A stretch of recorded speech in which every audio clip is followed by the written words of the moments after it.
Welcome to my world. Handicapped man down at a charity feed. Great spread this morning. God, it was horrible.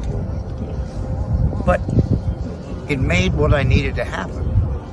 Then I had these people that stopped and said, "Hey, you want some shoes?" I said, "Yeah, I was going to need to get some anyway. So might as well." And if it really comes to fruition, help them buy more shoes so that we can help more people. I'm not we, but you know what I mean. Hell, might as well. There's nothing wrong with helping someone. Numbers don't lie. He goes 360, 4.7, and 338. In our numbers, they get insane. 338 miles per hour, the fastest run in Top Fuel history. And then this happens. 341. Holy This isn't a game. This is racing at its extremes. See for yourself at the Gerber Collision and Glass NHRA Nationals, presented by Peak, May 15th through 18th. NHRA, because speed never lies. Race friends, they're back together again. Live from Daytona Beach, Florida, it's Skratch with a K. And live from Las Vegas, it's Alan Michaels. Right here, right now, on the flagship station, the WCOBM TV network. It's on Pit Road Racing. Afternoon to you live here in Las Vegas, Nevada, downtown, man. That's where I'm at down in Daytona Beach, Florida, the Nut Shack Studios. If he isn't going to choke himself to death, there's Skratch with a K again. Good evening to you in Daytona, sir. Hey, good afternoon to you in beautiful Las Vegas, Nevada, sir. How are you?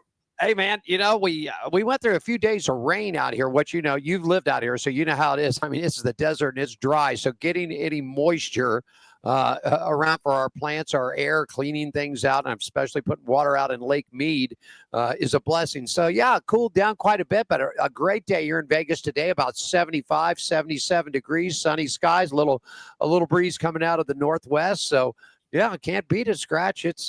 It's a great day. You know, my grandfather said, buddy, we're not underneath the ground and nobody throwing dirt on us today, so that's a good gig, huh? Yeah, it sounds like where I want to be, actually. That's I love Las Vegas. And I'm glad I'm above ground most of the time.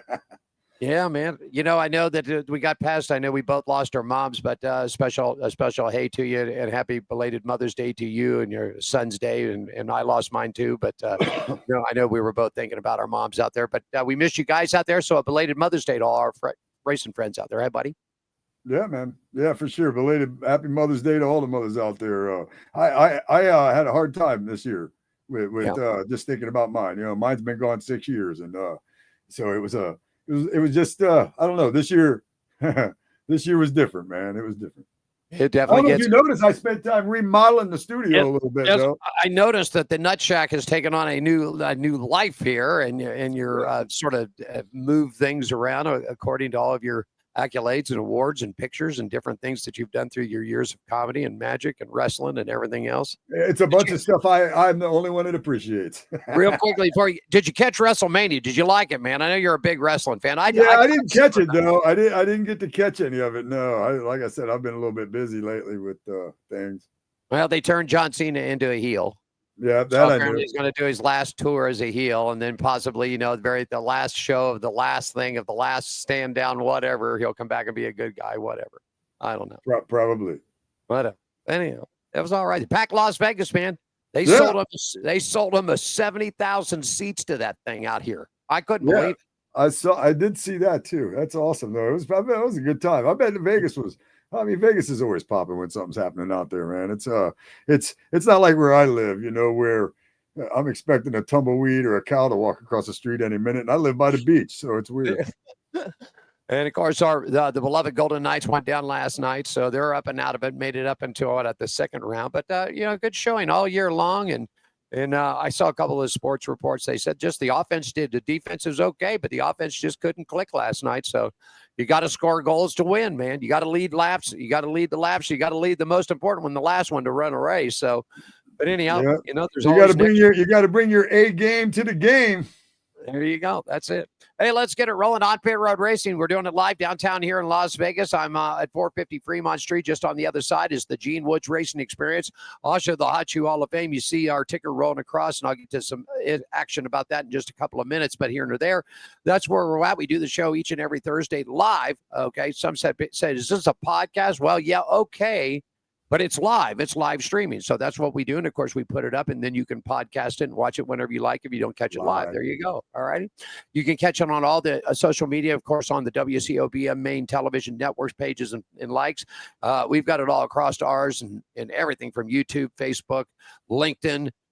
We got our Instagram up and running. So, Diane got that forward on, so we're going to start sharing the shows and everything to that. Want to thank our show partners of the Gene Woods Racing Experience, like I said, right downtown, right on the other side of us. The Woods Family Sandwiches, great catering out there, wfsandwiches.com, the Hot Shoe Hall of Fame, hotshoehof.com. It's a nonprofit, man. We're raising money. Got your shoes there, Skratch. There we go, man. We got new shoes. I'm getting you another pair of racing shoes put together, buddy. They just yeah, there you go. All righty. There they are.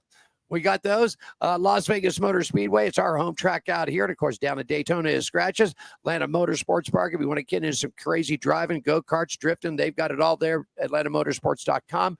Red One Scooters, those are the guys that help us out at the track. You know, man, we're getting a little old and trying to get from one side of the pits to back to another, to here and there. Sometimes it gets a little tricky, so we use a couple of scooters that they provide. And also our good friends in Hammer and Harry's. Like to be on the show? No problem. Diane's lining up with some great guests coming up for the end of May and into June. Real easy. Just give her a call at 702-803-0875. Once again, 702-803-0875. Folks, 9 to 5 on Pacific Coast time, please. All right. Don't call us at 9 o'clock on the East Coast, because it's 6 o'clock here and you'll probably wake Diane up. All right. Or you can drop a line at onpitroadracing@gmail.com. Just include your name, your information, a bio, and a couple of pictures out there. Tell us about your racing story, and she'll get back with you, and we'll get you on what is known as a segment here is Racing Around the Country. And, of course, if you'd like to get the show to come live to you, we can do it. We can pack this thing right on up and take it just about anywhere we need to go. Just reach out to us once again at 702-803-0875. Real quickly, Skratch, before we get to racing weather and around the track, you see the scroller down there. I need to race about $5,000, folks. I got to get some kids' shoes, okay? Some kids. We just got a brand new shipment for adults, but we got some kids out there. We need to raise some money. I need about $5,000 to get some kids' shoes. We need them in sizes 3, 4, 5, and 6. Okay, that's what we need. We've got big shoes out there. We need some little ones. If you can help us out, log on. You see the ticker rolling right at the bottom of the page. Log on to World Wide Web, hotshoehof.com. Hit the donate button out there. Whether it's $1, $5, $10, whatever you can spare, we need to get some shoes on some kids here. They're going to be for the summertime and going back to school. So we need to get them lined up and do that right now. Want to thank you for that. Skratch, I'll go ahead and get started. Race and weather is brought to you by Good Woods Family Sandwiches. And after that, you take us around the track, buddy. It's doing it 931 American Pacific Suite 106 over in Las Vegas and Henderson. You're going to find great product there. Whether you want to stop by and grab a sub or a sandwich or anything that Dayland and the company got, or you can get online and order for catering for your next event or special event at worldwide.com. NASCAR weekend, they're all heading to North Wilkesboro, Skratch. That's home of Junior Johnson, Chicken Man, and you know what brews in that white jug, man. Oh, yes. Well, I'm telling you, Friday, they're calling for a little bit of cloud and rain, 40% chance of rain in the mid-afternoon. Should be clearing out. High's going to be right around 80 degrees, dropping off mid-60s in the nighttime. Saturday and Sunday, sunny skies in North Wilkesboro. They're going to be rocking that good old short track. Daytime high right around 82, dropping off to the upper 50s in the nighttime. For the NHRA, they're in the Windy City this weekend, and it's going to be windy, wet, and cold there. Friday and Saturday, chance of rain reaching about 50%. Popping up to about 20% on Saturday, clearing out hopefully by the finals on Sundays. Your daytime highs are going to run around the mid-60s, dropping off into the mid-50s in the nighttime. It's going to be cool on Sunday for the finals, though, not much past 60 degrees, okay? Right now, the sprints are running up in Canada. They have great weather up there right now, and the super late models are actually the World of Outlaws late model series. It's got great weather. They're going to be in Ohio this weekend at 7 Speedway, 75 degrees, not a chance of rain in the sight for you with a nighttime low. F1 for you. Okay, man, bring out the rain tires there. Skratch 50 to 75% chance of rain all weekend long. possibly clearing up on Sunday with a daytime high right around 70, nighttime low right around 52 degrees. Could get into the upper 40s, though, on Saturday night. IndyCar, man, well, they're up in Indianapolis. A little bit of rain today, but besides that, for the next 5 days, scheduling for practice, carb days, everything getting ready for the 109th running of the 500. Sunny skies. Temperatures are going to bounce from the low 80s to the mid 70s, from the mid 70s up to the low 80s. Nighttime low is going to be right around the mid 50s. Skratch and everybody, that's a look at race and weather brought to you by our good friends at Woods Family Sandwiches. They're located at 931 American Pacific Suite 106, Las Vegas, Henderson. More information and catering details at Worldwide Web, WFSandwiches.com. Skratch, take us around the track, buddy. All right, let's go around the track. It's the Monster Energy Supercross Series. The Supercross Series hits California for 2 big races. Round number 18, May 24th in Pala, California, and May 31st in Rancho Cordova, California. The Progressive Flat Track Series, the Flat Trackers traveled Saturday, June 7th. It's short track racing for the big bikes. Short track at Lucas Oil Speedway, Wheatland, Missouri. A little rusty, I guess. Speedway motorcycle racing in the East Coast Action Park East, May 24th. Outlaw Nationals Round 1. West Coast Speedway motorcycle racing Fast Fridays in Auburn, May 19th. And Formula One, AWS Grand Primo del, made in Italy, May 16th through May 18th. IndyCar, the greatest day in motorsports, the running of the 109th Indy 500. The NHRA, May 15th through May 18th, the NHRA Gerber Route 66 Nationals in Chicago, Illinois. NOS Energy Series is tonight at Oshkoshkin Speedway. NOS Outlaw Late Model Series tonight, Raceway. At 7 o'clock. High Limit Series, May 16th at the Ramonaville Speedway. NASCAR's back in action, ARCA West, May 24th. Colorado National Speedway. ARCA East, May 23rd. Charlotte Motor Speedway. The Trucks, the Window World 250 at North Wilkesboro. Saturday at the 1:30 p.m. That's going to be awesome right there. Xfinity Bet MGM 300. Charlotte Motor Speedway and on May 24th at 4:30 p.m. And the Cup Series All-Star races at North Wilkesboro Speedway this Sunday at 8 p.m. And that's a look right there around the track. Thank you, buddy. Appreciate the greatest day in motorsports coming up, man, next weekend. I love it. And you breakfast at Monaco with the F1s. Then we head to Indy for lunch at for the 109th run-in of the 500. Then down to Charlotte for the Coca-Cola 600 out there. So I love that day, man. It's Skratch. That's just a day that you get up in the morning, you throw a pot of coffee on, you get the bacon or the sausage, you get the French toast or the eggs or the pancakes out, man, maybe a little cinnamon roll, Yeah. And you kick back, man. You grab a good morning hot shower, and you just kick back. Good breakfast, man. And then lunch comes, you get a cold beer, you get maybe a little tomato juice, get a little red eye going for the afternoon for the 500. Then it gets nighttime down there, man, and you hit time to hit the grill. Makes no difference. Somewhere in there, though, I'm probably falling asleep, taking a nap. Somewhere in there, Okay. somewhere in that journey of waking up in the morning to the rest of it, I think I doze off and take a nap somewhere, probably right after lunch. Okay.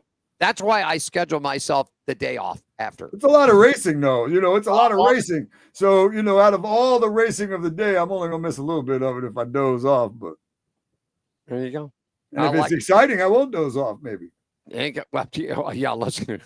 Yeah, we get to chats, man. The internet is raging on Fox, man. They are just raging on this gig, man. I'm telling you, I'm sort of, we'll get to it. I'm sort of feeling sorry for Jamie Little. I really am. Great pit reporter. And at the booth, it takes, I tried that. Out here, Skratch. I tried to be a booth reporter, a booth announcer out here, and it just wasn't me. It just wasn't my style. And I just, she is just taking a beating there. You definitely have the voice for it, though. I mean, you 100% have the voice for it. I think I've said this before. I mean, when I hear you, I hear racing. Hey, I don't care what we're talking about. Like we were talking about something else before the show started. I still hear you in the racing voice, even when you're giving me advice or telling me what you've noticed, if you know what I mean. And I still hear it in the racing voice. It's like when you're talking to me about it, you're commentating my life. Okay. All righty. There you go. Let's take a quick break. We'll pay a couple of bills. When we come back, we'll do some NASCAR. I'll get it kicked off with ARCA Series stuff. Skratch has got all the latest updates from the trucks, the Xfinity, and the Cup Series. We'll do it all as On Pit Road Racing continues for you Thursday afternoon, live from downtown Las Vegas and live from Daytona Beach, Florida. We're back right after this, everybody.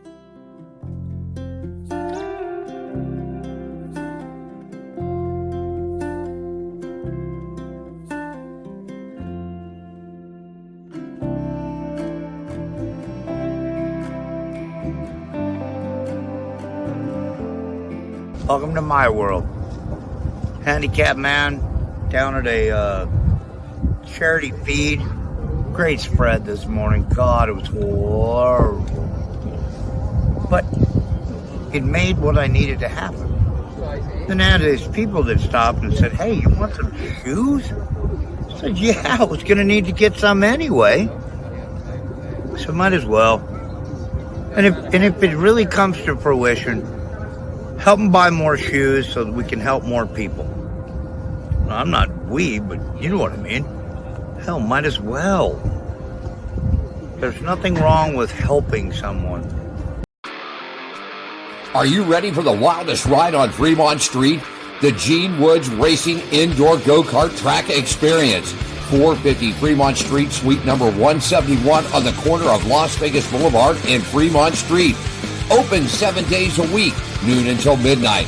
Strap yourself in, pull your safety belts tight, and feel the power and the speed at the Gene Woods Racing Indoor Go-Kart Track Experience, downtown Las Vegas, Fremont Street, 450 Fremont Street, suite number 171, right on the corner of Las Vegas Boulevard and Fremont Street.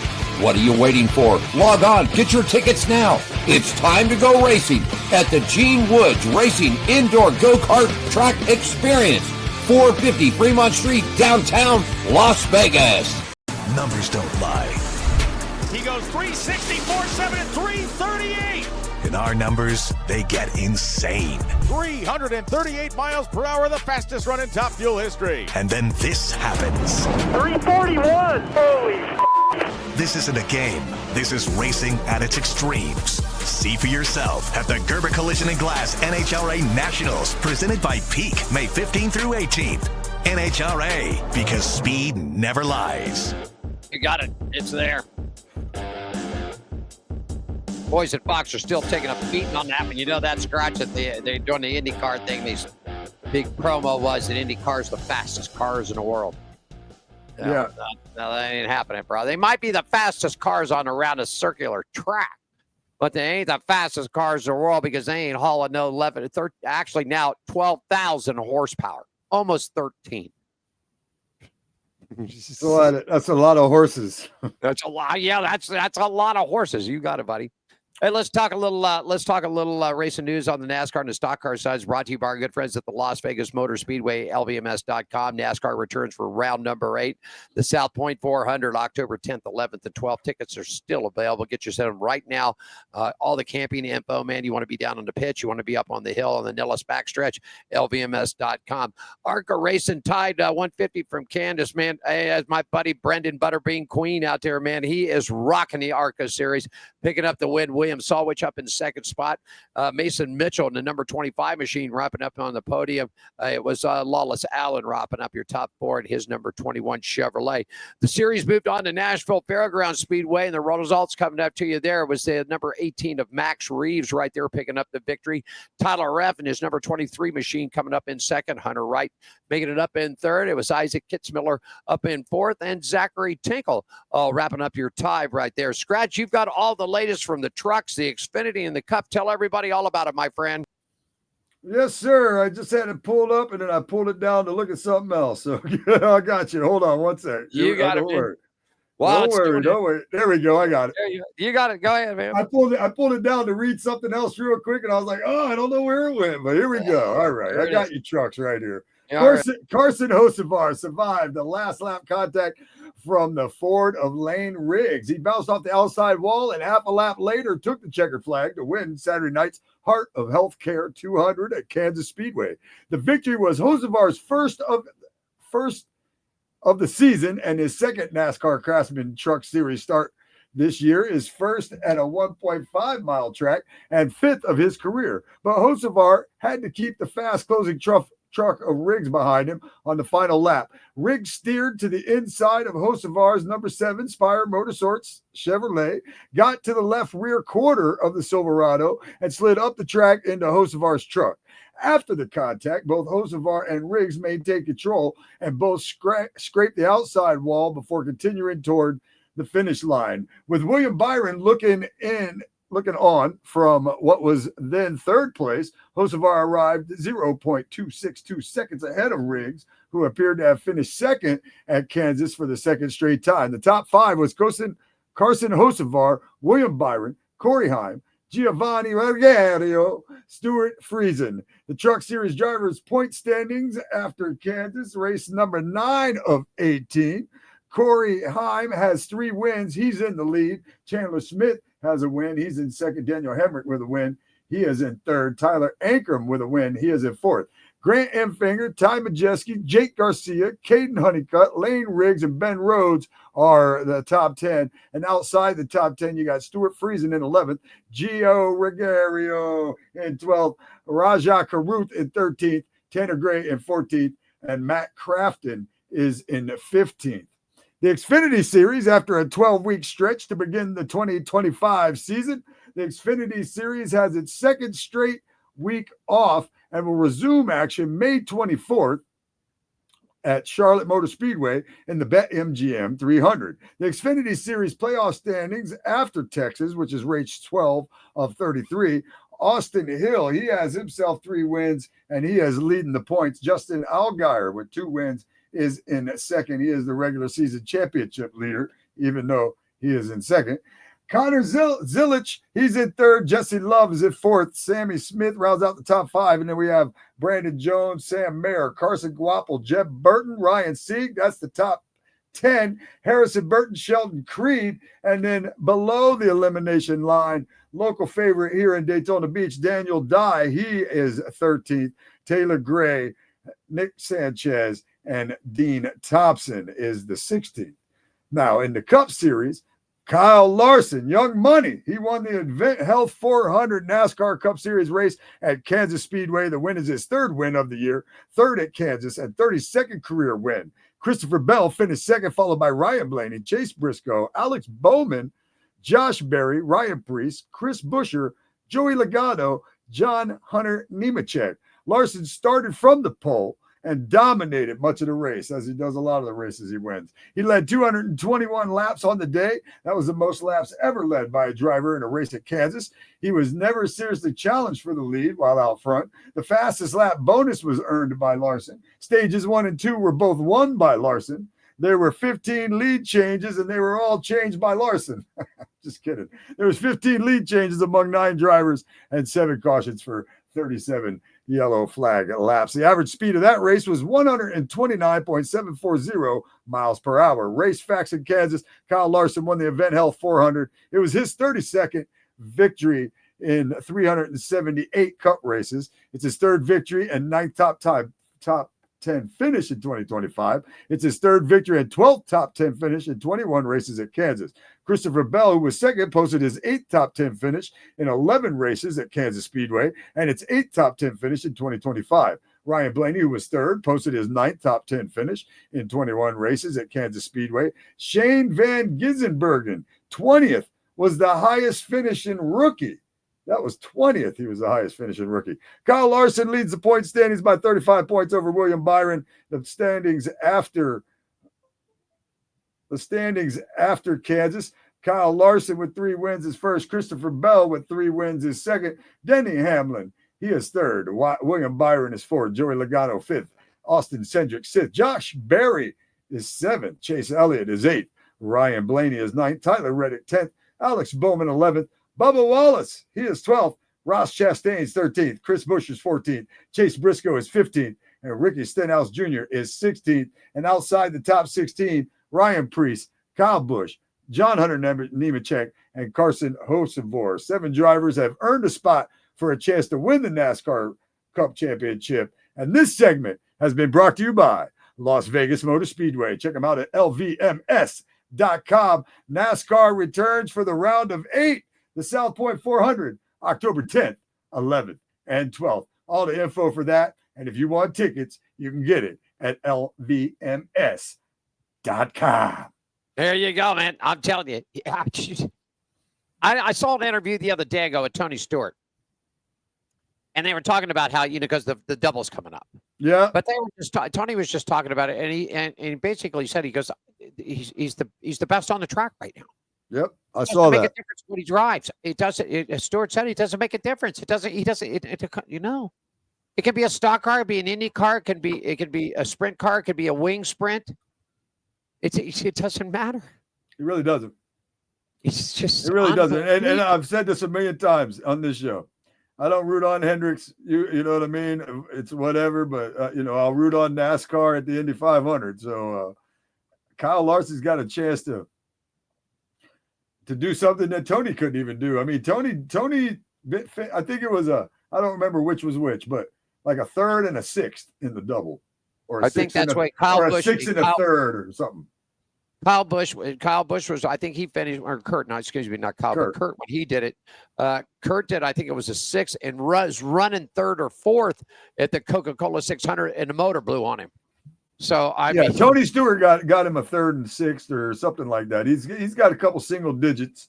I forget what they are exactly, but he's the best one to have done it so far. And man, it's tough. I mean, can you run the double and win one of them?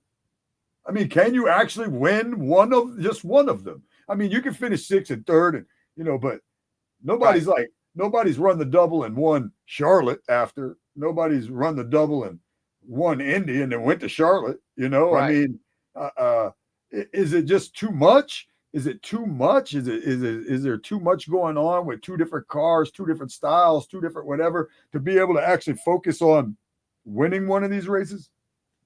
Kyle Busch and Tony Stewart had a little comment about that. And I watched a little thing from Dirty Mo TV this past week too, because they were chiming in on it, that it all really has to play out right for Kyle Larson. First of all, he had a really good shot last year, then got a speeding penalty. Remember, coming down the last what they don't call it stage or whatever, but their last stops.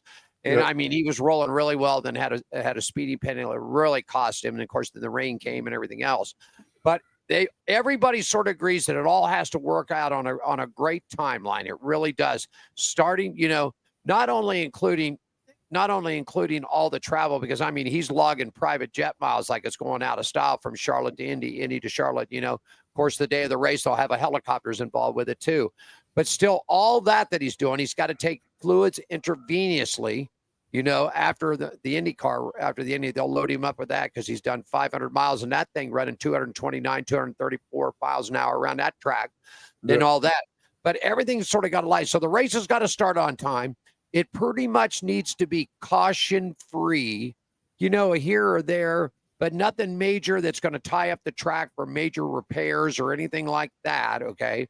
And then basically, if he wins, really, I think he's got a shot. I mean, I really do think he's got a shot of it. If we play craps, we play blackjack out here, that if the cards fall right, this could be really something special. It really could. For sure. So then you got to encounter all the transportation. He's going to miss the driver's meeting. So that means automatically he's going to go tail to the field when he gets to Charlotte. No ifs, which means nothing at Charlotte. Yeah. It's a 600-mile race. That means not, as long as you can stay clean. But listen, unless you're starting on the pole, you know what I mean? You got to pass somebody. You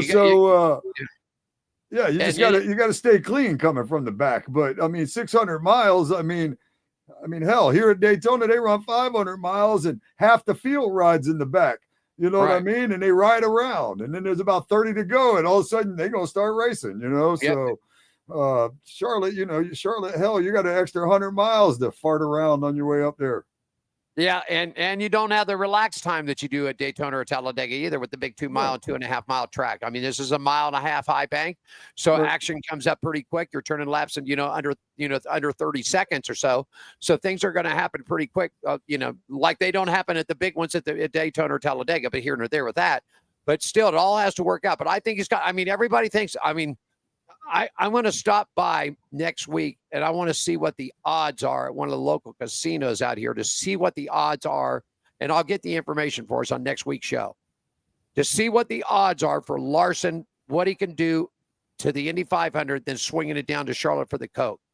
I mean, this might be something we want to tag team on here, I'll tell you, if anybody could win them both, it'd be him.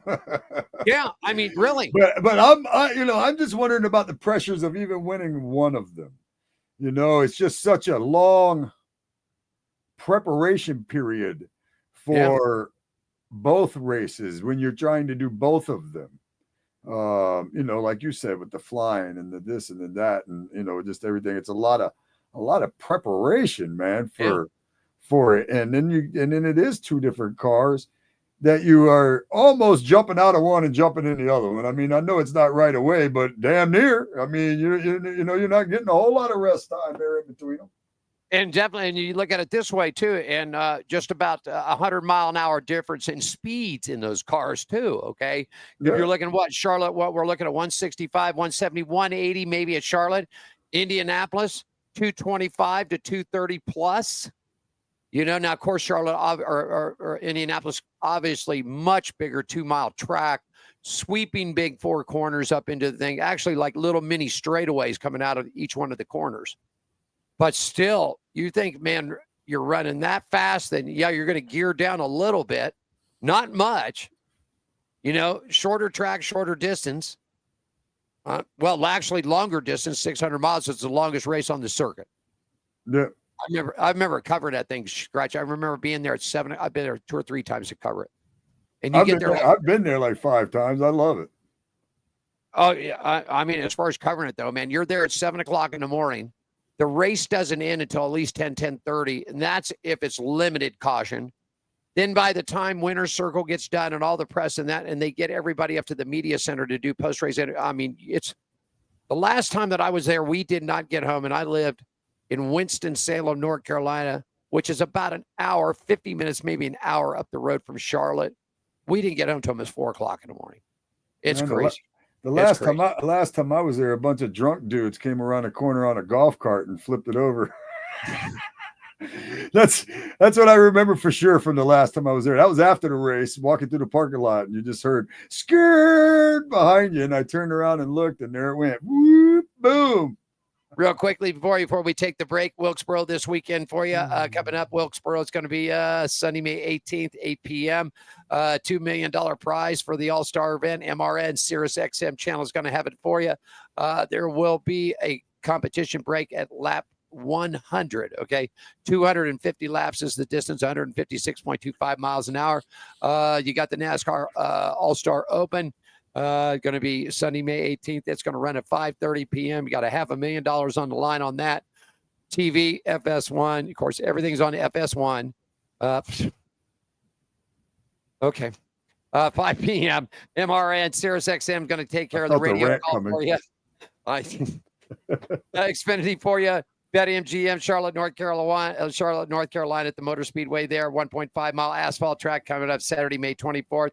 About $1.6 million on the line for it. CW will have the TV and PRN Sirius XM NASCAR will have the radio call for you. And finally, the World of Window 250. That's coming up for you this weekend at Wilkesboro, Saturday, May 17th, 1:30 p.m. Fox Sports 1. Just a little over $750,000 on the purse online, and NRN, which is a combine of PRN and MRN together. We'll cover that for you. Sirius XM Channel 90 will have it for you. So that's sort of what's got going on there. With that, we'll take a break, Skratch. When we come back, let's talk a little bit of NHRA because, man, there's some point standing changes, Skratch. We got new point leaders in Top Fuel. We got new point leaders in Funny car. We got new point leaders and pro stock motorcycles, my friend. It's all about to flip for us as On Pit Road Racing continues right after this, everybody. Jerry B here up in Sacramento, Union Gospel Mission, giving out some shoes to the homeless here. A lot of smiling faces. We got one deal. We give you a pair of shoes. You got to give us a smirk and a photo. And this is the mission of the Hot Shoe Hall of Fame, which is a non-profit organization based out of Las Vegas, started by Gene Woods. We're trying to do good things and fill little holes in people's lives the best we can. And today we're up in Sacramento, just doing the best we can. Thanks for supporting us.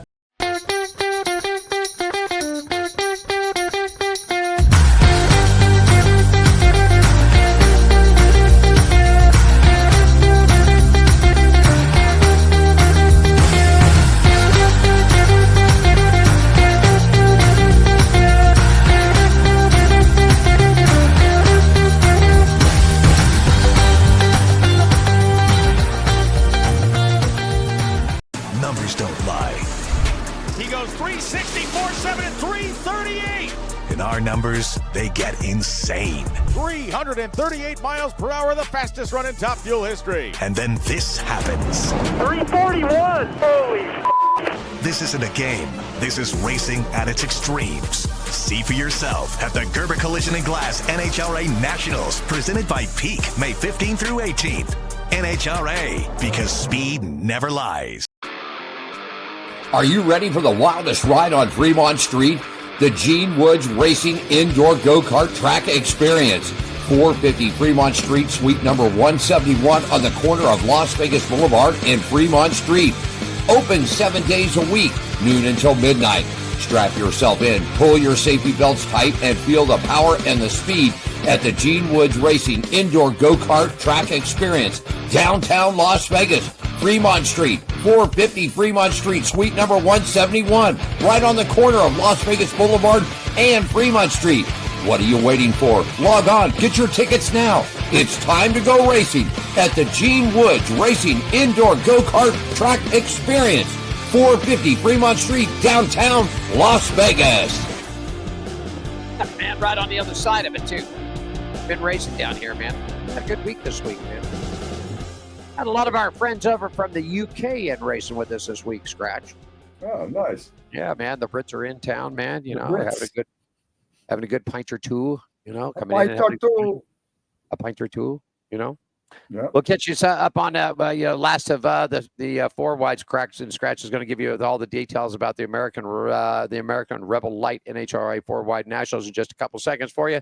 And man, he's also got all the details because Skratch, if you're looking at that paperwork, you're looking at 1, 2, 3 new point leaders as we're getting out of Charlotte, as we're heading to Chicago this weekend. Segment brought to you by our good friends at Hammer and Harry's, 450 Fremont Street. They're open daily from 11 a.m. to 10 p.m. Great food, fun times, and home of the $5 margarita. That's right. Margarita. That's right. Come on by and have a good time. Whether you need some more information, book a reservation, or a party with Hammer and Harry's, just log on to the World Wide Web at hammerandharrys.com/Fremont Street.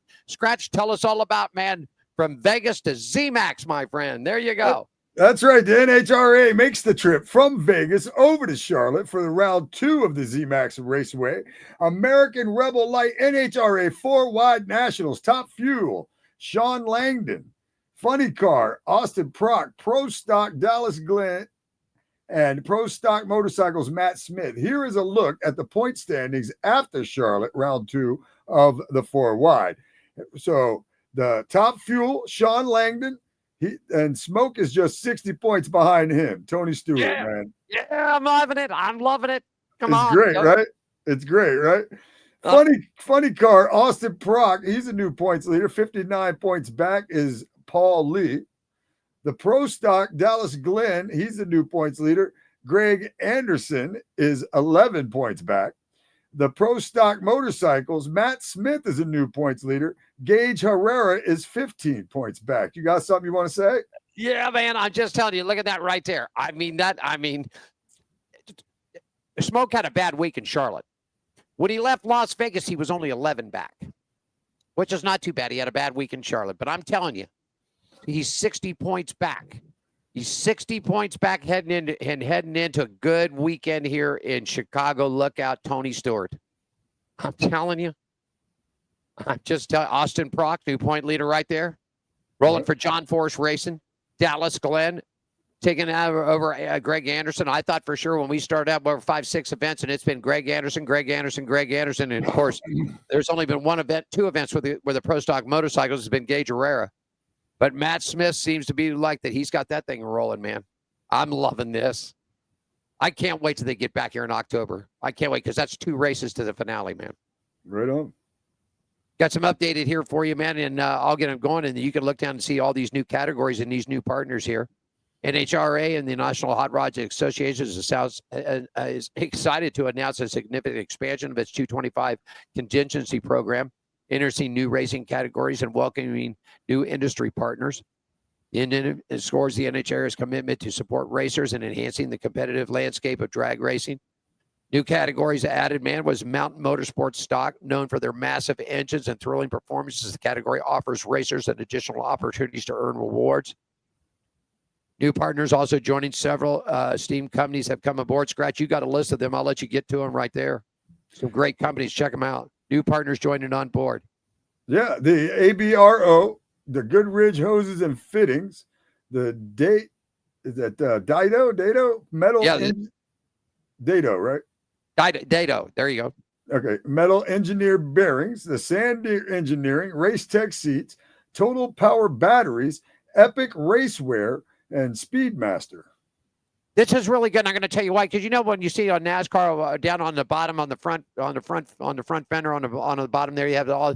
Remember, it used to be Unical and Goodyear and all. Those that NHRA sort of get that way to where they're picking up these little associate sponsors, so there's extra money involved with this and incentive programs into it.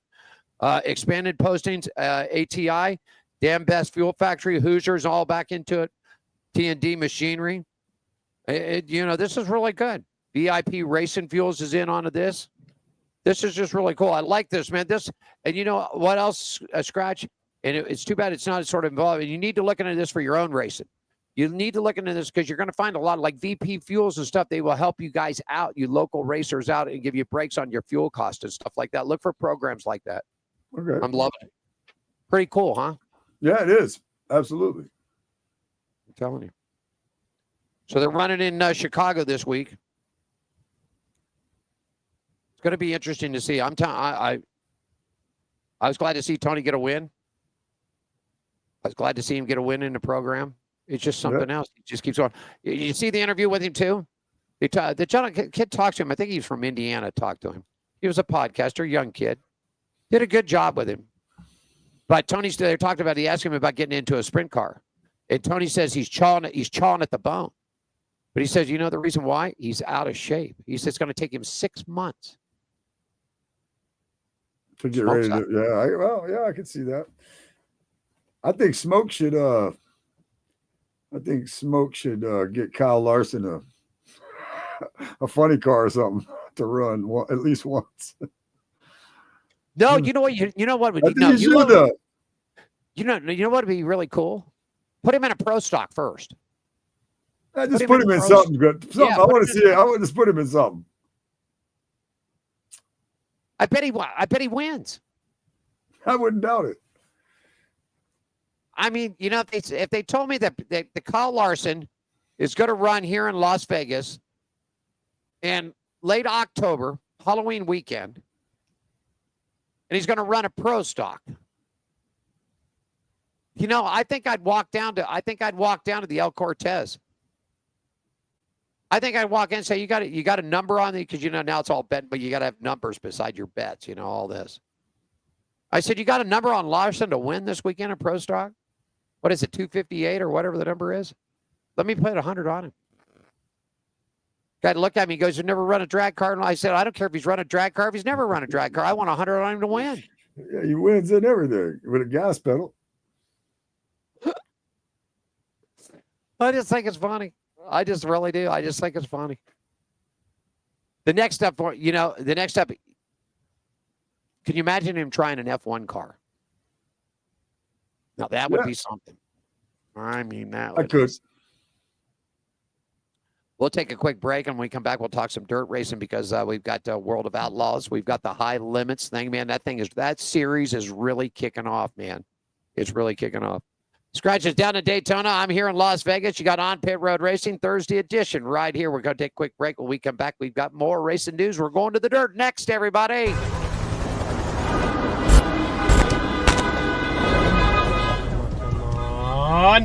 Come on! What the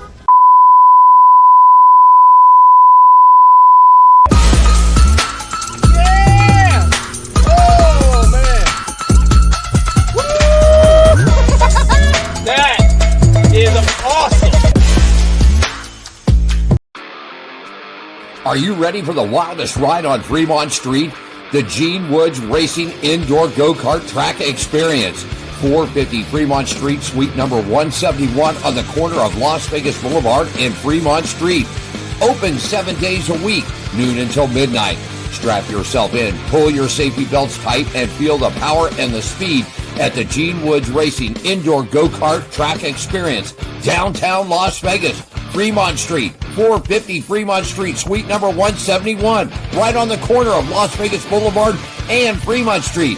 What are you waiting for? Log on, get your tickets now. It's time to go racing at the Gene Woods Racing Indoor Go-Kart Track Experience, 450 Fremont Street, downtown Las Vegas. They're doing it right now. Thursday afternoon out there for you, just about 45 minutes after the hour here. On Pit Road Racing live from the WCOBM studios downtown Las Vegas. Skratch with a K, the Nut Shack studios down in Daytona Beach, Florida, everybody. We're going to take a little look at dirt racing out there. Skratch, I've got the World of Outlaws, and if you'll pick it up on that second side out there of the World of Outlaws from the Real American Beer Series, and we'll get these people locked and loaded. Racing news from the dirt is brought to you by our good friends at the Gene Woods Racing Experience, 450 Fremont Street, Las Vegas' only true indoor racing drift track. The greatest show on earth. That's right, and dirt. That's it. It's the greatest show on dirt and the earth as far as I'm concerned. I love sprint car racing, man, slinging and flinging. They're in Canada for a big doubleheader, man. Last night, the defending champion outdueled Casson McAdoo late in his 7th victory of 225. The reason for so many circled to return the Oshkosh Speedway.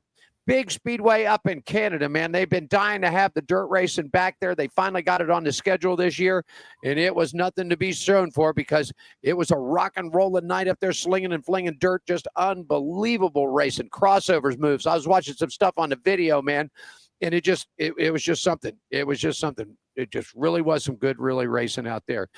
If any other defending series champion went it on a lot, it was green flag flew, and it's Carson McAdoo and a monster restart, who got a slide job on David Gravel in turns 1 and 2, man, wrapping it up. Gravel drove the big game Motorsports #2 confidentially ahead on the route to the series leading 7th checkered flag. He is tough to beat. David Gravel is something. Carson McAdoo something. But Gravel is tough to beat. He really, really is.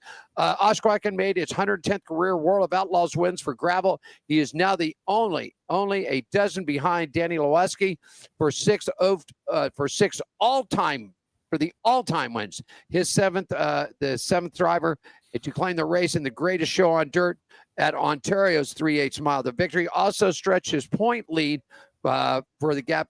It makes it over Logan Schuchart. So here it is, 158 points back. Coldfield's 160. McAdoo 168 back right there. And Skratch, it wasn't that because the modifieds were running. That's right, the World of Outlaws Real American Beer. And you've got all the details for that, buddy. Tell us all about it, my friend. Yeah, that's right. With 10 top 10s through the first 12 races of the year, Nick Hoffman has been one of the most consistent members of the World of Outlaws Real American Beer Late Model Series presented by Dirt Vision. But Hoffman knows it takes more than consistency to win a championship. Again, the best late model drivers in the country, it takes wins, something he had been lacking in the early portion of the season.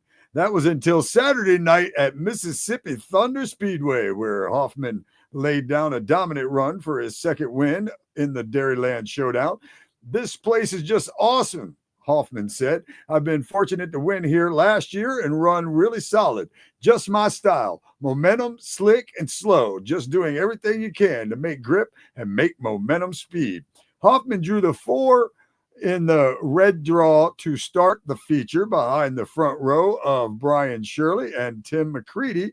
T-Mac rode the cushion around the opening set of corners that led to his first laps of the season, but Brandon Overton quickly moved up from the third to take over the top spot 4 laps in. A handful of early yellows kept the front of the pack bunched up and the leaders in Hoffman's range. The thrill from Mooresville got by McCready for third, 10 laps in.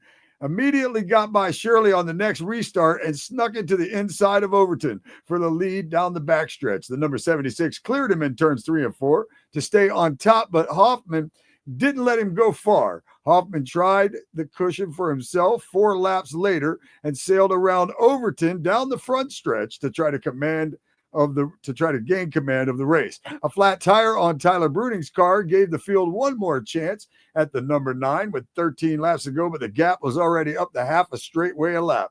So after the restart, even after catching traffic before the checkers, Hoffman was able to maintain a blazing pace and cross the line 1.7 seconds ahead of his closest challenger. Hoffman's runner-up effort on Friday night proved he was only a few minor adjustments away from victory lane, and the number 9 team turned the right knobs to accommodate for the drier track surface and pick up the win. The World of Outlaws Real American Beer Series point standings, Bobby Pierce, he is in first, 76 back. In second is Nick Hoffman. Ryan Gustin is 106 back.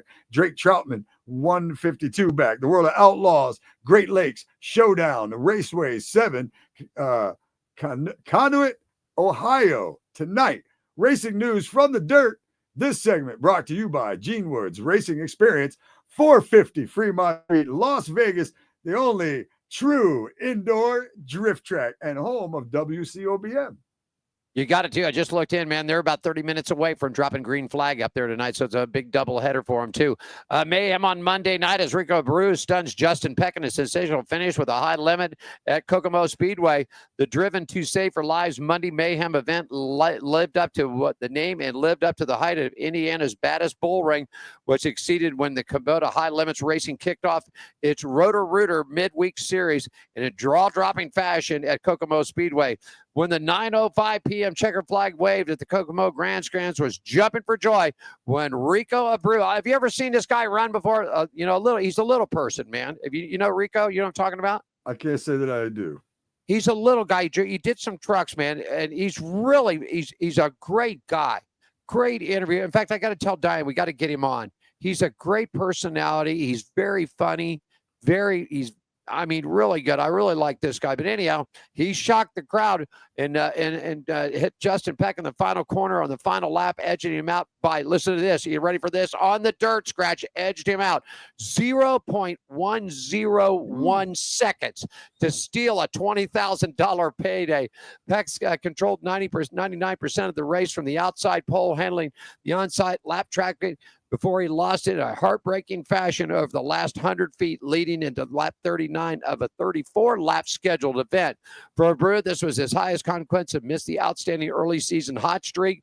Over the last 4 weeks, the number 24 had won back-to-back shows in Knoxville, 1 at the World of Outlaws, and 3 at the Kubota High Limit, featuring the 4 tires at Texas Motor Speedway, Lakeside, and Kokomo.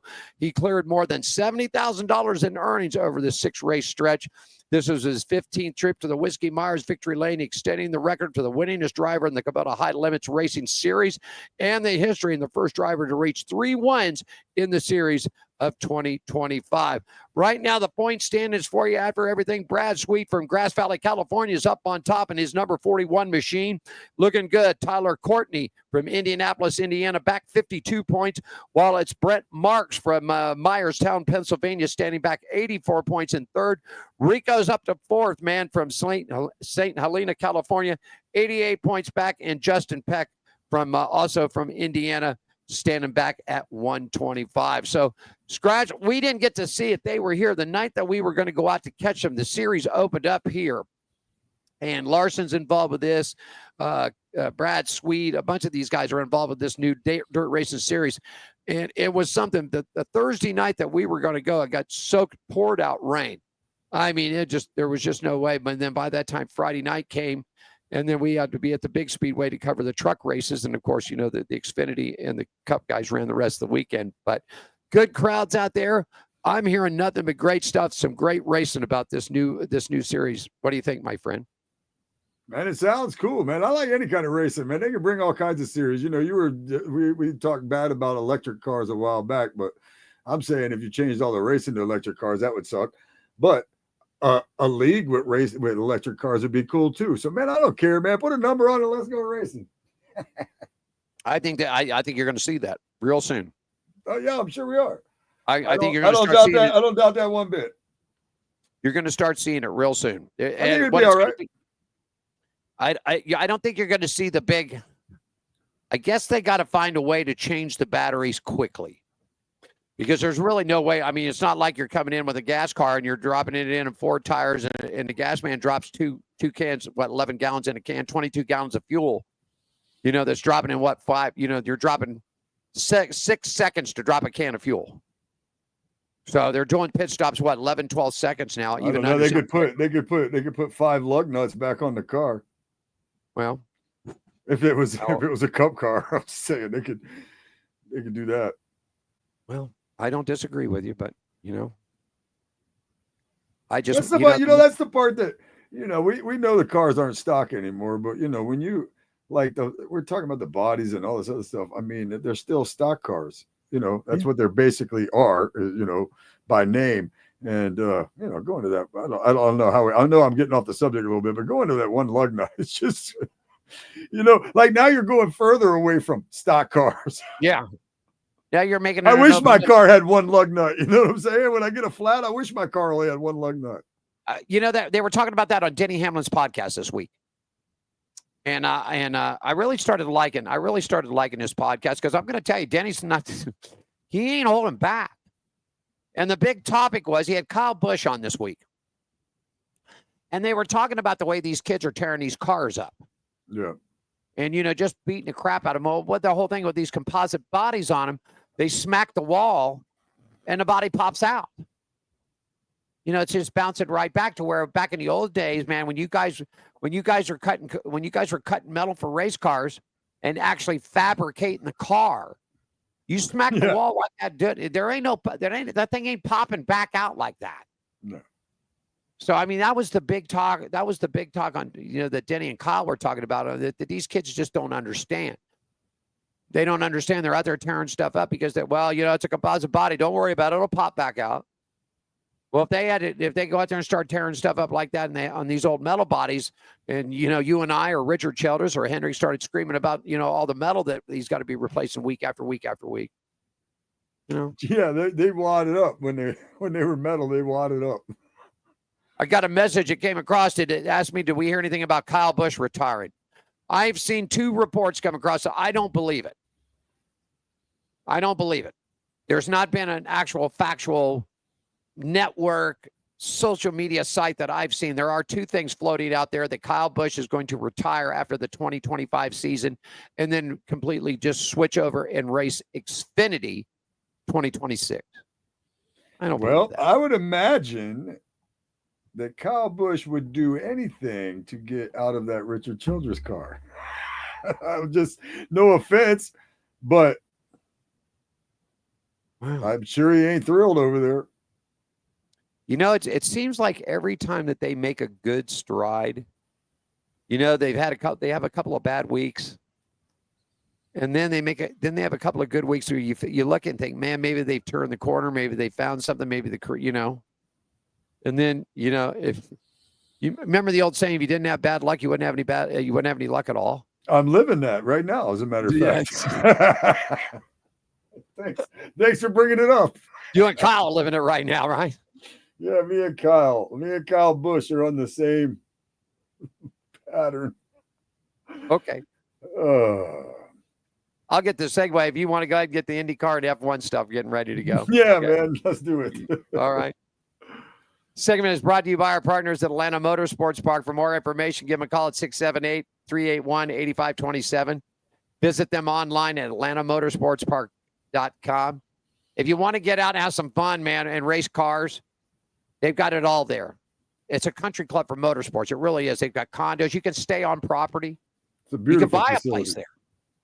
Yeah. Skratch, the month of May, and it's IndyCar. And I think you've got it. I've got the schedule. I sent you over the schedule. What's going to happen? You want to tell everybody about what's happening with IndyCar over the next couple of days? Yeah, for sure, man. The IndyCar with the running of the 109th Indy 500. This is a look at the track action at the Brickyard on Thursday, May 15th, which is today. The NTT IndyCar Series gets a refresher program, 12 o'clock. They're going to practice today at 4 o'clock Eastern, which is already passed. And then they're going to practice again on Friday at 12 p.m. No. They're going to practice again, though. But Friday, May 16th, that's tomorrow, 12 p.m. Eastern time. And then IndyCar Series, Fast Friday at 4 o'clock, Fast Friday. And then Saturday, we got 8:30 in the morning. Boy, it gets earlier every day, doesn't it?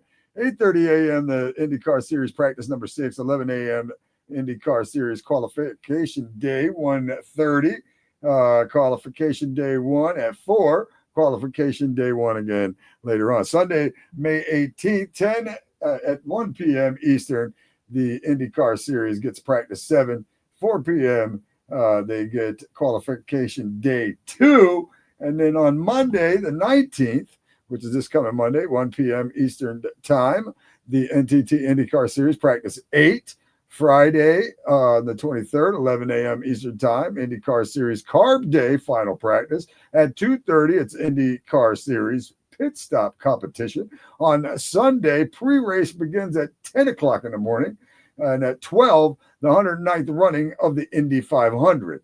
The IndyCar Series points leader, Paolo, produced the fastest speed of the rain-interrupted second day of practice for the 109th Indianapolis 500, presented by Gamebridge on Wednesday, 227.546 miles per hour. In the number 10 DHL Chip Ganassi Racing Honda, it was the fastest lap of the 2 days of preparations this week for the greatest spectacle in racing. So first is Alex Paolo, second Will Power, in the Verizon Team Penske Chevrolet, Scott McLaughlin in the number 3 Good Ranchers Team Penske Chevrolet, and Pato Award in the Arrow McLaren was 4th. Kyle Kirkwood, number 27 Prefab Honda, was in 5th.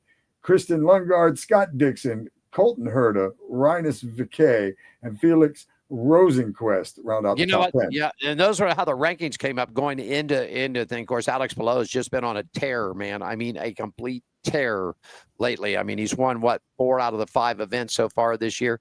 But if you start looking at it, man, and if you look who's coming up and you look like Kirkwood right there, he's sort of evened out. But McLaughlin, Will Power starting for Team Penske in that number 12. He's starting to make a move up. Last week he was 3rd. He jumped up a position. McLaughlin was 4th last week. He jumped up. Patio Ward, who was 8th last week, jumped into 4th spot. So he had a good run. He had a good run down in Alabama. Kirkwood sort of stayed level where Christian Newgarden dropped off. Dixon's up a couple of spots from 10th up to 7th. Colton Hurt has dropped down a couple from last week. He was 6th. Now he's dropped back down to 8th. Rinus VeeKay, who last ranked at number 18th, who really jumped up, man, over 9 points and 9 rankings up from 18th up to 9. And Felix Rehnquist, who's rounding out your top 10 out there. So it'll be interesting to see what happens with all this. There are a bunch of news that all came out, Skratch. I think we'll just sort of slide by this because they're all talking about, you know, what's going to happen if relief drivers need to be, and can you do this? Because now there were, you know, because of another thing with the Larson thing, you know, would it be halfway through something happens that he's got to leave, qualifying the car? So they pretty much, you can find all that information, and it's on IndyCar.com. And really, Oscar, too, did you see this, my friend, before we get to this point standings heading into the 500, the Gronk has been named, man, the honorary grand marshal of the Snake Pit. That's the party zone at Indy, man. If you go down to the Snake Pit, it's the party zone right there. The Gronk is coming. What do you think about the Gronk, man? Well, he's the party dude, and being that I'm a Tampa Bay Bucks fan, I can't not like Gronk now. If he would have never came to Tampa, I probably would have still not liked him like Tom Brady. But I like Tom Brady and Rob Gronkowski at this point. They did win my team a Super Bowl. And I know he's a party dude and he's fun. He's a big, dumb jock that seems like a lot of fun to hang out with. It does. I think it'll be a good thing for point standings heading into the 500. It's Palou, Kirkwood, Christian Lundgarden, Patty O'Ward, and Scott McLaughlin, your top 5. Real quickly, F1's was back in the United States and Florida at the Crypto.com Grand Prix, and it was 3 in a row for Oscar Pastarli. He picks up 3 in a row with a win in Bahrain, Saudi Arabia, and then this weekend in Miami. McLaren driver's been on a hot streak. Lando Norris, George Russell round out the top 3. Man, Lewis Hamilton Skratch so far, he's moving up. It seems like it's getting a little bit better for the Dancing Ponies and that red Ferrari for Lewis Hamilton. He really hasn't hit it. Looking for a top 5 finish and then a podium finish. I personally think Lewis Hamilton will hit a win before the year's over with. It's Pastrana, Lando Norris, and Max V up on top of your point standings after Miami. Of course, they're heading to Italy this weekend. Big announcement, Skratch. Big announcement. Mario Andretti says that Sergio Perez is one of 2 drivers that he is considering for his new Cadillac F1 team in 2026. This is big news right here that Andretti and Andretti Global is ready to go big time racing and bringing that Cadillac power. It's about time. What do you think? Yeah, I think that's awesome. I can't wait to see how Cadillac does, man. I like these Cadillac race cars, no matter what they are. Even like watching them in the 24 hours, in those. I like the Cadillac race cars, man. I like. That's why when we saw the what would have been or would be a cup version of the Cadillac, I thought that thing was pretty fire. I think that was quite the hot rod, as Rusty Wallace used to say. You know what? And once again, let him in. Yeah, man. That thing is mean. I've seen they did a rap job with it with Mountain Dew. They did a rap job with Dr. Pepper, and I was trying to think who the other one was. I think it was an insurance company. Maybe it was Nationwide Insurance. And I'm telling you, that Black Hawk S, whatever it is, the Black Hawk SJR, whatever the call numbers are on the thing, I'm telling you, that thing is mean. And we all know it. The only thing that's different on these cup cars, folks, is the front and the back lift to tell you it's a Toyota, Ford, or Chevrolet and a motor. Everything else is the same. Do we know, has Cadillac ever run in NASCAR? Has anybody ever run a Cadillac in NASCAR? Like, I would imagine so, but like the beach days maybe, or something along those lines. I just don't know. Hold on. I just don't know if I've ever actually heard that. But somebody's had to have run a Cadillac. The convertible days, you know what I mean? Those are beach days too. Literally right out in front of where I'm at right now. Hold on a second, Ro. Let me just check on one.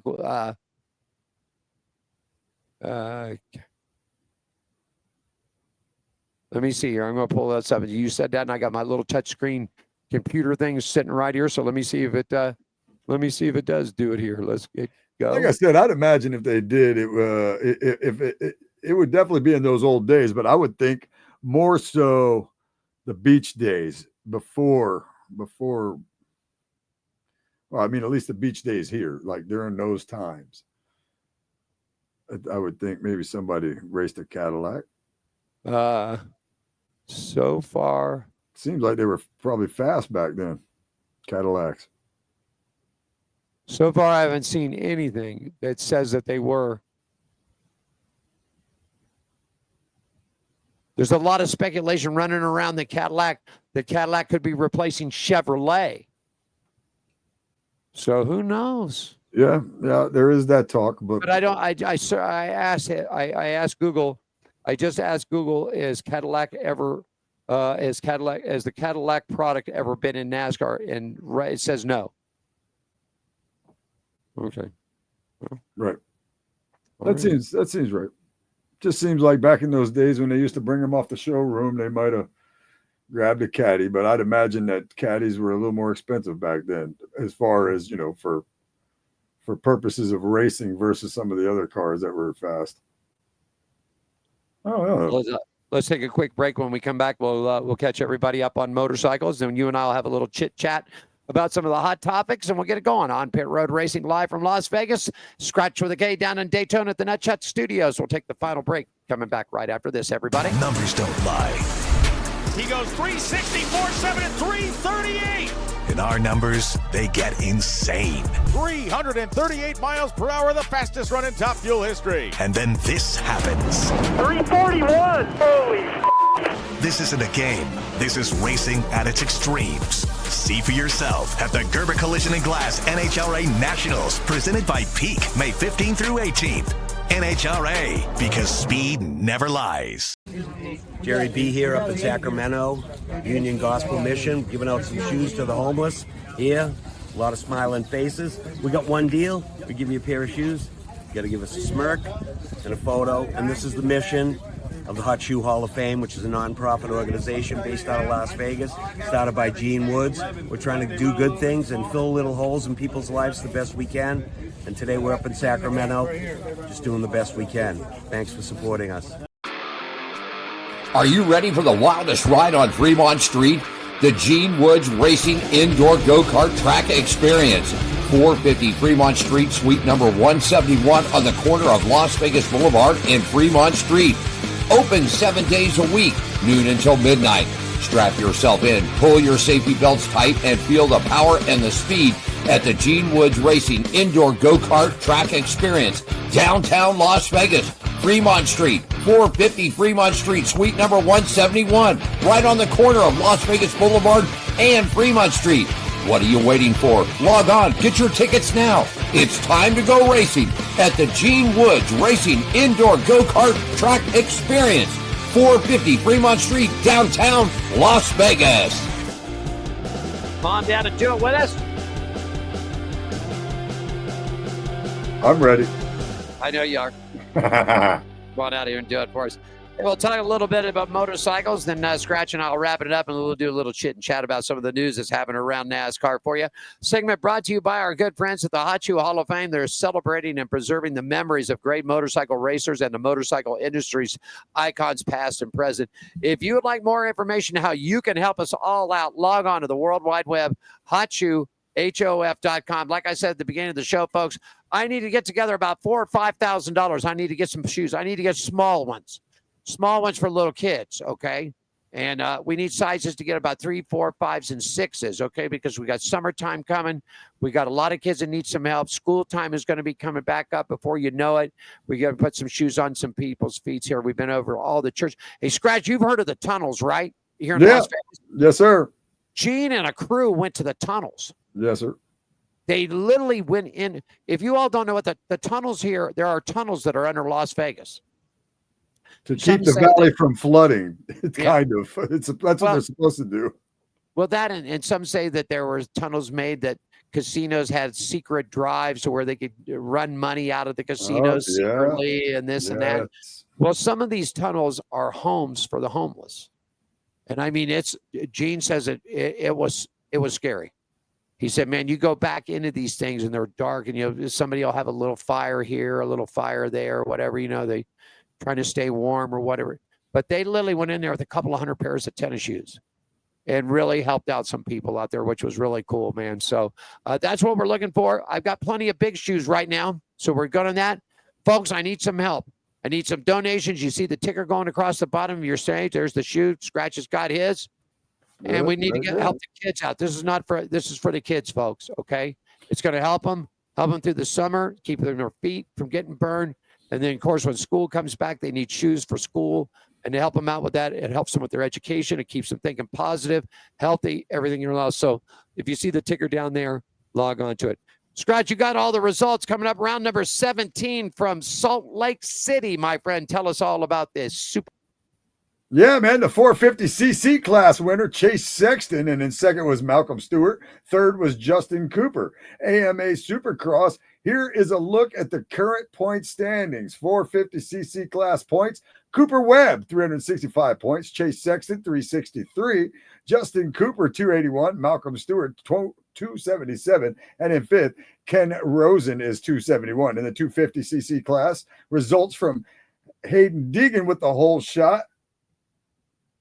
And your winner.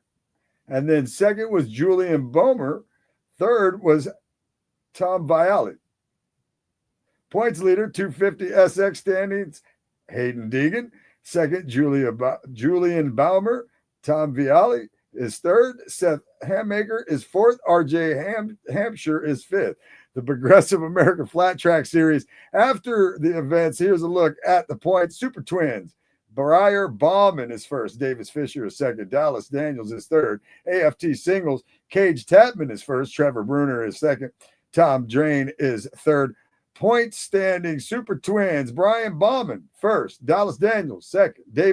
Davis Fisher is 3rd. AFT Singles. Tom Drain is 1st. Chase Sathoff is 2nd. Trevor Bruner is in 3rd. Speedway Racing News, AMA Speedway Nationals Championship, Round 1, June 21st in Bakersfield. AMA Speedway National Championship, Round 2, August 9th, Industry Hills. AMA Speedway National Championship Finals is September 19th, which is the day after my birthday, just in case you guys want to send presents. Fast Fridays, that is September 19th. It's the National Championship Final. AMA Speedway National Under 21 Championship is October 11th in Bakersfield. I'm sure that's somebody's birthday.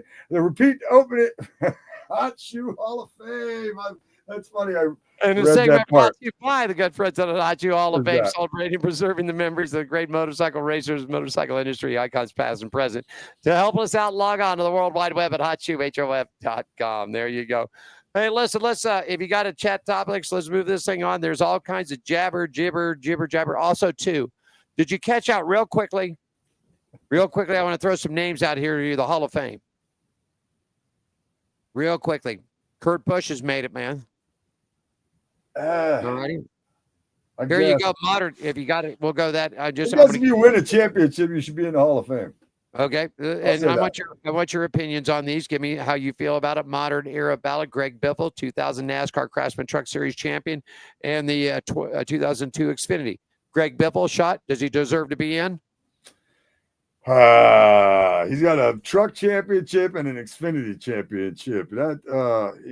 How many do we know how many cup wins? I mean, I guess that doesn't matter though. He got quite a few of those too. Yeah, I don't know, man. A lot of times I see these Cup Series or I see these Hall of Famers going to NASCAR, and I wonder. I just wonder, about some of them. He's somebody I look at that resume you're throwing at me, and I go, yeah, probably. But I also wonder, is that the standard for the NASCAR Hall of Fame?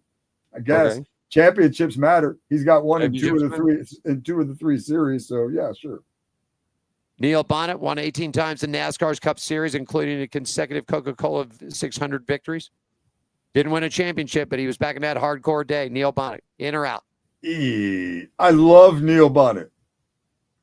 I don't know if 18 cup wins should put you in the Hall of Fame. Tim Brewer, two-time NASCAR champion crew chief. Sure. He's in. Okay. Yeah. Jeff Burton won 21 times in NASCAR Cup Series, including the Southern 500 and twice at the Coca-Cola 600. Jeff Burton, in or out? 21. I mean, you go back to the Neil Bonnet thing, and I don't have anything against Jeff Burton either. I always liked him as a racer, but 21 wins, that's what it takes to get you in the NASCAR Hall of Fame. 21 wins, that's it. I mean, you see what I'm saying? Like, is that impressive? I guess, some people go in there and don't get any, or they only get one or a couple, so I guess that's impressive, but I don't know. Won 2 of the 4 crown jewels. So you got to win at the Southern 500 and 2 Coca-Cola 600. I think that gets Jeff in. Yeah. You already did. Yeah. I guess. Kurt Busch, 2004 NASCAR Cup Series champion and the 2017 Daytona $500 winner. Yeah, I think the champion. I think Cup championship should definitely get you in. Randy Dorton built engines and won over 9 championships across NASCAR's National Series. So he built motors for pretty much about everybody and everything. I'm gonna go with when you said 9 and championships, that gets him in. Yep. Handsome Harry Gant, winner of 18 NASCAR Cup Series races, including 2 Southern 500 victories. Another guy I love. But I'm old school racing, so maybe that's why. But that's 18 wins, man. 18 wins. I guess. Yeah, to win is tough, and getting 18 of them, man, I don't know. I just look at that and go, 18 win. He won 18 times in the Cup Series. Now he's in the Hall of Fame. Yeah, I guess. I guess so. That Harry seems to be Hyde. the standard. 1970 NASCAR Cup Series championship crew chief Harry Hyde is in. Of course, sure. that was all a lot about, the Days of Thunder and everything else. Yeah, for sure. Randy LaJoy, two-time Xfinity Series champion and 1985 North Series champion. Back in the old Winston West or Winston North. I never really liked Randy LaJoy, so I'd like to say no, but you can't beat that. So yes, absolutely. I don't even remember why. It's funny. I don't even remember why I didn't like him back in the day. I don't know why. One last one for you. Jack Sprague, three-time NASCAR Craftsman Truck Series champion. Another guy I didn't really like that much, but you can't take away his resume at all either. Yeah, he deserves. You want to find out the rest of it, just log on to NASCAR.com. They've got the Pioneer and the Landmark stuff all right there for you. What's wrong with Fox's television? That's what everybody's screaming about, Skratch. Mike Joy can't keep up. Happy Harvick's got his podcast. I don't know if this is for Harvick. I really just don't know. It's like I said before, I had an opportunity to do this out at the Las Vegas, at the Bull Ring at the Las Vegas Motor Speedway. And it was sort of a tough situation. The guy that was doing it before sort of quit, really didn't leave him any notice. And he decided to take a TV deal with an internet company. So the people knew about the show here and so called us up. And I did a season out there, but I'm going to tell you, doing that is a lot different. And it wasn't for me. And the reason why I'm saying this is I just don't know if this is for Harvick. I think the only person that's saving this thing right now is Clint Boyer. As far as Fox goes, everybody's screaming because there was only 5 races on the actual Fox on their part of it. The rest of it's been on FS1. We said this a little bit earlier in the show. I love Jamie Little. I think she does one hell of a damn good job on pit road. One hell of a good job. I just don't think the booth is for her. And I don't know, Skratch, I don't know if you caught some of the stuff that she's done with the truck, but sticking her up there with Michael Waltrip and then, rotating drivers, Carson Hostevar. And, we had Carson on the show. He's a great guy, good interview. But you're sticking these guys in that have no television experience, don't know what a prompter is, watching the screens. It's funny to me. Michael Waltrip is such a great personality. I'm surprised he doesn't get more of a bump as far as being maybe in a booth or something like that. He's entertaining because he's funny. Right. I mean, you put a Michael Waltrip and a Clint Boyer together in that booth with, I don't know who your actual commentator guy would be, but you put them two drivers in a booth together, that might be pretty entertaining. I don't know. Everybody thought Darrell Waltrip was entertaining. I couldn't stand him. That's just my taste. So I liked it until the boogity crap came on. Yeah, and then next thing you know, they're just marketing everything he says. Everything turned to boogie. Yeah. I don't know, man. I hated that too. Boogity. That's stupid. It just, it was cool when he first did it the first couple of times, but then for how many? I got to the point with Fox. I really like Mike Joy. I just think Mike's been doing this for 50 years. I just don't know if he can keep up. I mean, here's the difference. Television guys are watching the screens in front of them of what the camera is showing them, which is the call from the producers to the director's chair to the camera. And the director is directing the show. He's calling for the camera shots, and he's calling for who he wants live and where he's going.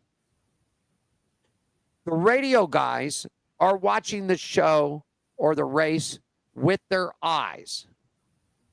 They're not watching a TV camera. They're not watching a monitor. They're watching it real time with their eyes. And both of those crews do a great job. MRN and PRN both do a great job of bringing the race to your mind, to where the television at Fox has fallen off. I'm sorry. They're worried about who's running in the back, or they don't catch this, or they don't catch that. watch the race. If it was my choice right now, screw the TV deal they got. I would take the CW right now and I put all 3 series on it. And what I would do is there would be no TV personalities. I would let, like they did in Chicago. Remember last year in Chicago when they let the MRN guys do the call? They had a couple of TV guys there, but they made the race like a radio call. That's exactly what I would do with it. I'd have a pre-race show down on the grid, 15 minutes, 20 minutes, whatever. Let Michael do his grid walk or whatever. And let a couple of the guys that do or the leads up in the booth. Then after that, radio call. Because that nowadays, Skratch, I can't take the sound off the TV anymore. First of all, I can't see any of the races because I'm not paying outrageous money for Fox Sports 1 and Fox Sports 2. But that, I don't know. Comment? What do you think? Yeah, I mean, I feel like you should be doing stuff to get more viewers. You know, the viewers is what sells the sponsorships and stuff like that. So, I mean, any way that they're hampering the ability to watch these races is not good for them, you know. So, right. So yeah, but to me though, it just seems like it's always been that way. You know, it's always been that way. Like when cable first came out and races were on ESPN. I mean, not everybody had ESPN, not everybody had cable. But in this case, you know, it just again seems to me that any sport's best bet would be to televise where we all can see. Correct. And the more eyes on the sport, whatever sport it is, the more beneficial for the sport. That seems like common sense, but you know, it's been my experience that not as many people as you think have that common sense. Well, you know, at least when it was on ESPN, we knew all the races were on ESPN. It was one channel. That too. Okay. Yeah. It was one channel. It's not 6, 8 races here, 10 races there, 4 races over here. Then we're going to move it over to 5 races over here. Then we're going to move it to the last half of the season over here.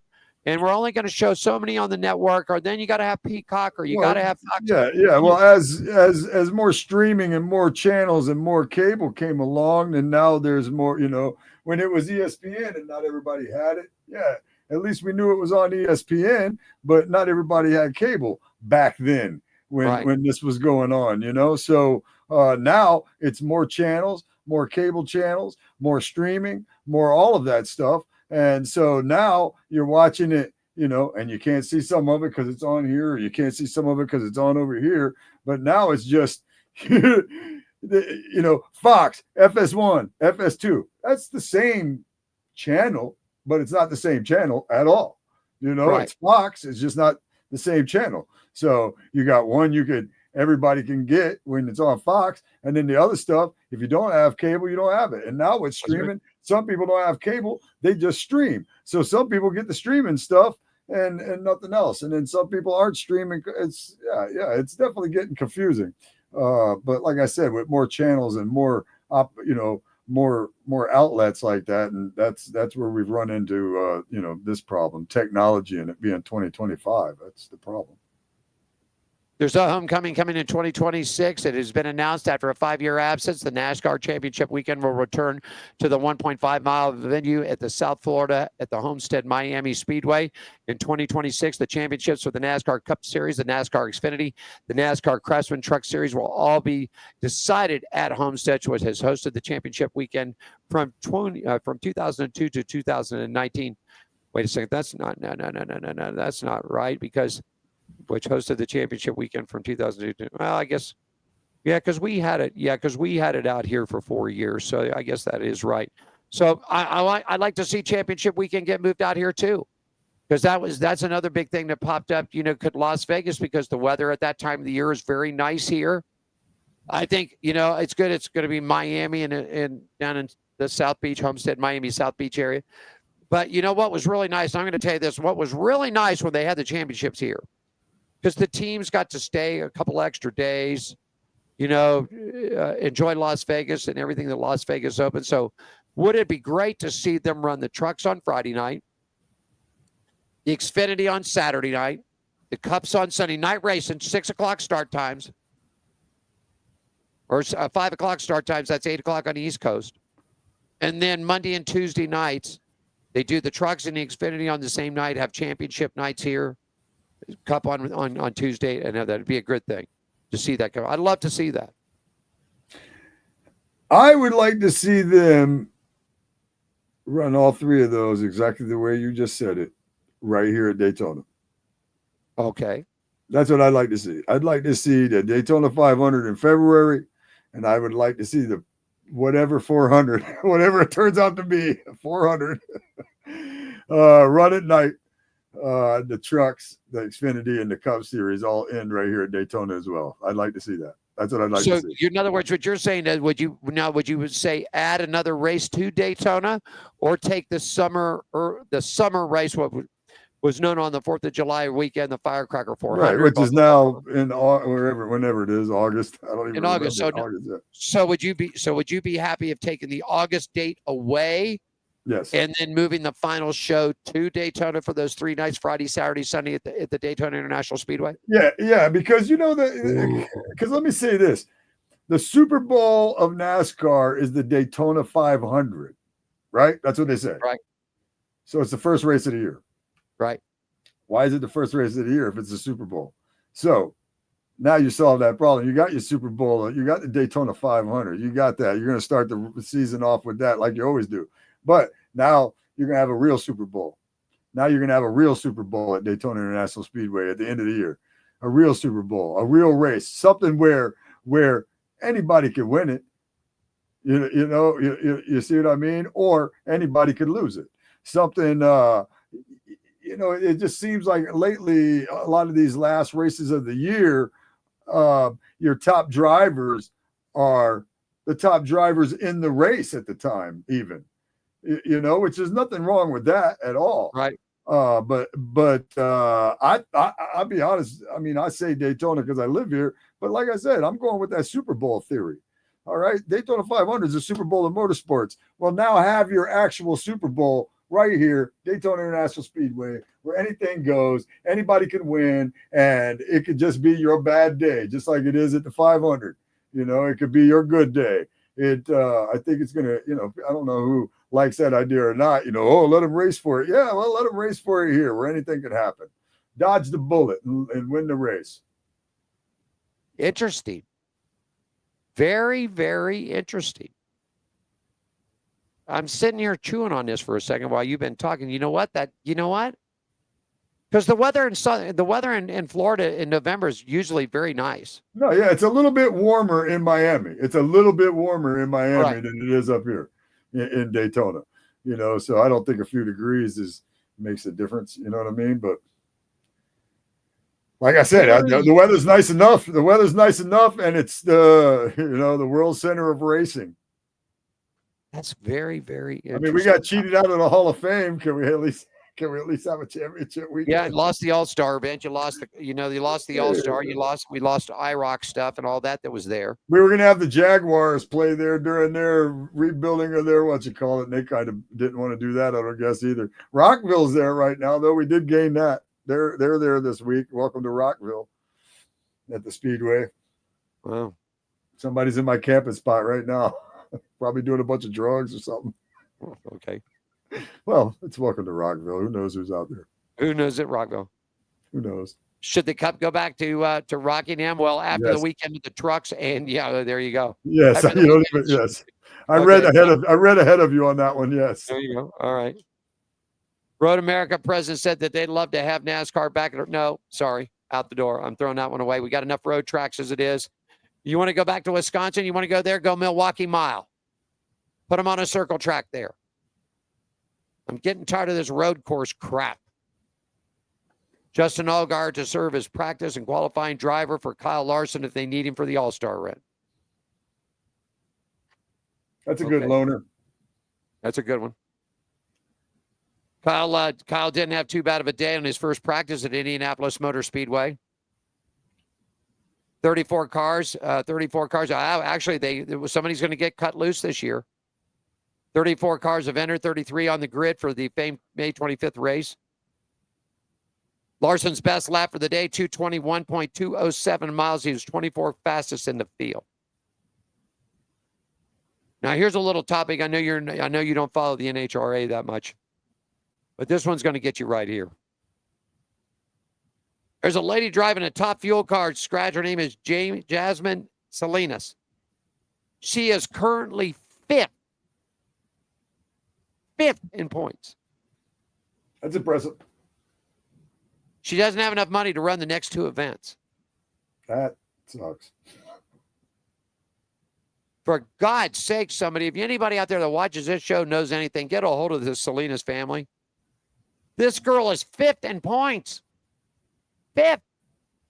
Yeah, that's. I mean, right now she's locked in for the run at their. You would think that alone would have gotten her money by now.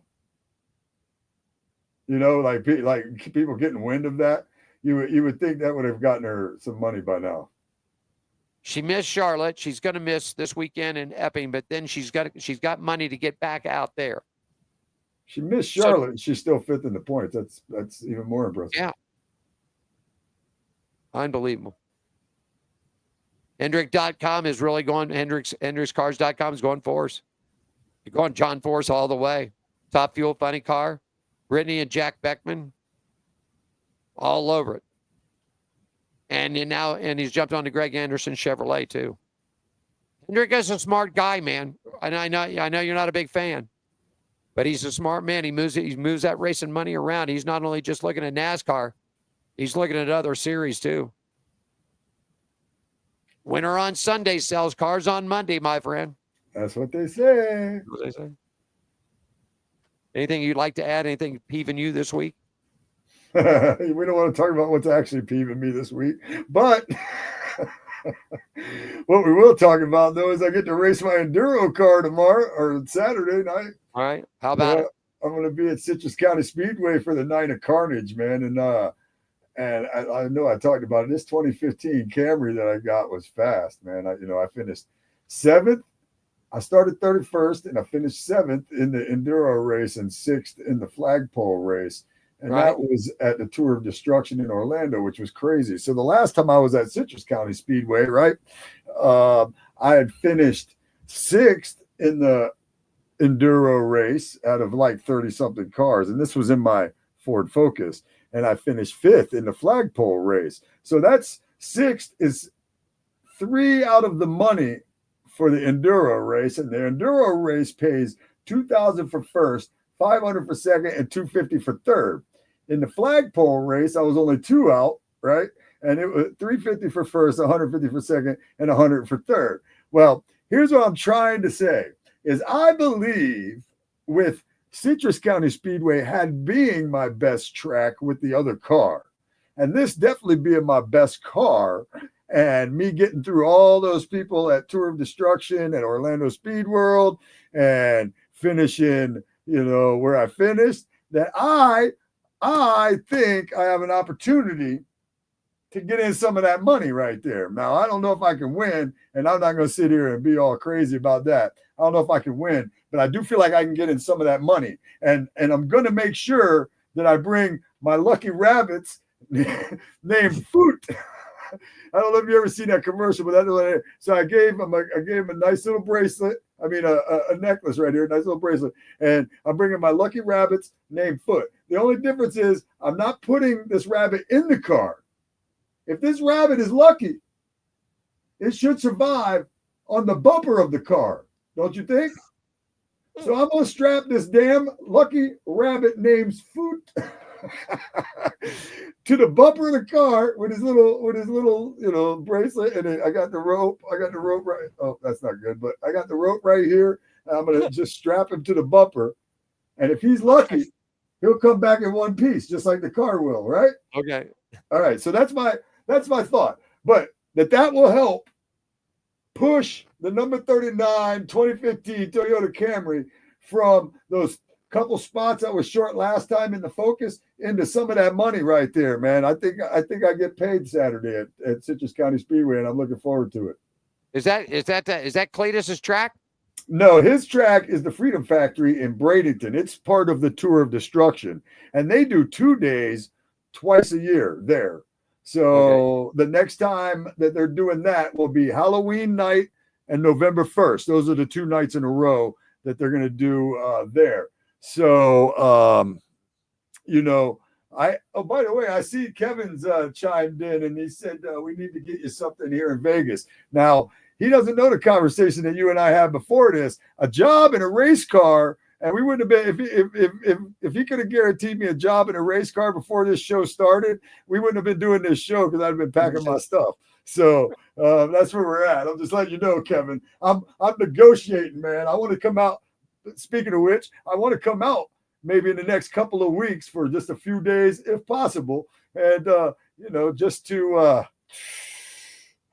soak it all back in. You got a place to stay with us. Kevin Terrell, he's running the bandos and the legend car circuits over at the Bull Ring, and I think he's the I know director. Kevin from a long time. Yeah. Man. If you remember, Kevin, you're watching the show, buddy. Just get a hold of Diane and get your drivers to Diane. All right, that's it. We've been on the show together, Kevin and I, and he remembers my wrestling days and all that fun stuff, man. It's always good to. I want to come out. I want to come out and visit everybody. I don't know how I'm gonna do that if I come out in 3 or 4 days, but I need to come out for 3 or 4 days. And like I said, just be like, then see what happens when I come back. You never know. It might be like this. Boom, gone.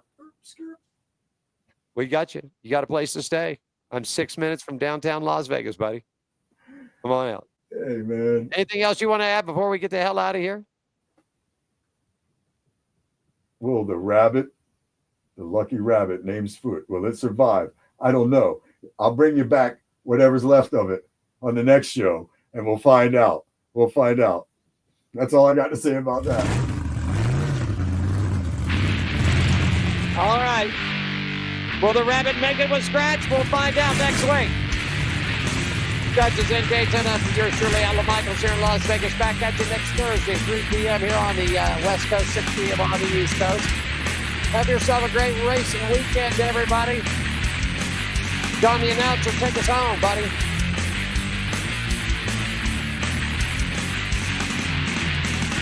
Thanks for joining us for On Pit Road Racing. Follow us on our website, Facebook, Twitter, and Instagram at On Pit Road Racing. On Pit Road Racing is written and produced by WCOBN TV. I'm John the Announcer for On Pit Road Racing.